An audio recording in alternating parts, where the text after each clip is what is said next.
cần đâu si ông co manu tha vi chi chào manu yok tật khmumរបស់សត្វឃ្មុំតែនិយាយថាខ្លួនឯងជាមនុស្សឧស្សាហ៍ពួកមិនដឹងថាខ្លួនឯងមានពីមនុស្សក៏មិនដឹងថាខ្លួនមានកំហុស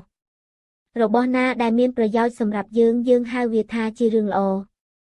របស់ណាគ្មានប្រយោជន៍សម្រាប់យើងហៅវាថាជារឿងឥតបានការពេលដើរលើផ្លូវថ្នល់យើងមិនចូលចិត្តអ្នកបើកឡាន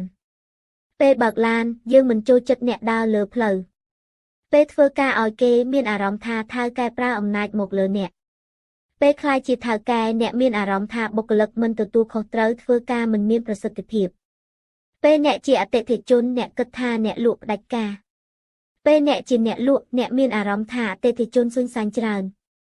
តាមពិតទៅយើងទាំងអស់គ្នាមិនខុសទេរឿងដែលខុសគឺពួកយើងឈរនៅចំណុចខុសគ្នា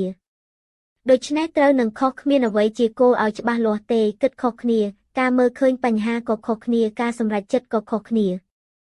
ដូច្នេះគ្រប់យ៉ាងក្នុងលោកនេះគ្មានពាក្យថាឥតខ្ចោះនោះទេវាអាស្រ័យលើការគិតនិងការធ្វើរៀងខ្លួនតែប៉ុណ្ណោះមានស្ត្រី3នាក់គាត់មានផ្ទៃពោះហើយគាត់រងចាំនៅកន្លែងគ្លីនិកដើម្បីពិនិត្យ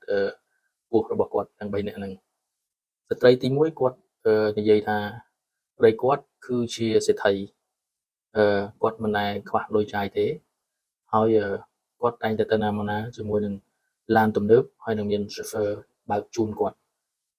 គាត់សរសើរពីប្តីរបស់គាត់ហើយប្តីគាត់អស្ចារ្យមិនដែលឲ្យគាត់មានអារម្មណ៍ថាខ្វះខាតអីទេស្ត្រីមានផ្ទៃពោះទី2ក៏គាត់និយាយថាប្តីខ្ញុំក៏ជាអ្នកមានដែរគាត់ជានាយកក្រុមហ៊ុន business ដ៏ធំមួយហើយគាត់តែងតែផ្ញើលុយមកឲ្យខ្ញុំមានកាត credit ដែលចាយមិនចេះខ្វះទេមិនចេះអស់ទេហើយខ្ញុំក៏មានឡានទំនើបដែរប្តីខ្ញុំក៏ធ្វើឲ្យខ្ញុំមានអារម្មណ៍ថាខ្ញុំមិនដែលខ្វះអ្វីឡើយចំណែកឯស្ត្រីទី3គាត់លឺដូច្នោះគាត់នៅស្ងៀមចុះគាត់មានអ្វីតបតជាមួយគេទេពេលដែលពិនិត្យផ្ទៃពោះហើយគាត់ក៏ដើរចេញពីមន្ទីរពេទ្យមកទាំង3នាក់ដើរចេញមកស្ត្រីទី1គាត់ថានេះឡានទំនើបរបស់ខ្ញុំហើយនឹង chauffeur របស់ខ្ញុំដែលកំពុងតែរងចាំខ្ញុំស្ត្រីទី2គាត់និយាយថាខាងនោះជាឡានទំនើបរបស់ខ្ញុំតែខ្ញុំមិនមាន chauffeur ទេព្រោះខ្ញុំចូលចិត្តបើកឡានខ្លួនឯងស្ត្រីទាំង2នាក់ក៏ងាកមកសួរស្ត្រីទី3ថាចុះអ្នកវិញអ្នកណាមកទទួលអ្នកស្ត្រីទី3ក៏គាត់ឆ្លើយថាប្តីខ្ញុំជាមនុស្សសាមញ្ញទេ